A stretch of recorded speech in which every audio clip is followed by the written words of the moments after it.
जी sir, आपने हमें बुलाया। हाँ, ये लो। ये पैसे किस लिए सर? ये तुम दोनों की अब तक की सैलरी। तुम दोनों ने जो आज पैसे चुराए हैं वो मैंने इसमें से काट लिए हैं। क्या हुआ, हैरान हो गए कि मुझे कैसे पता चला कि तुम दोनों ने इस बैग में से पैसे चुराए थे? सर हमें माफ कर दें, हमसे गलती हो गई। आज तुम दोनों ने बता दिया कि तुम दोनों कितने ईमानदार हो। मेरे रेस्टोरेंट का नाम बदनाम करके रख दिया तुम दोनों ने।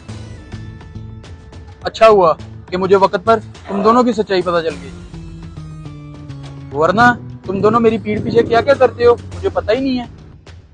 टाइम वेस्ट ना करो, निकलो यहाँ से।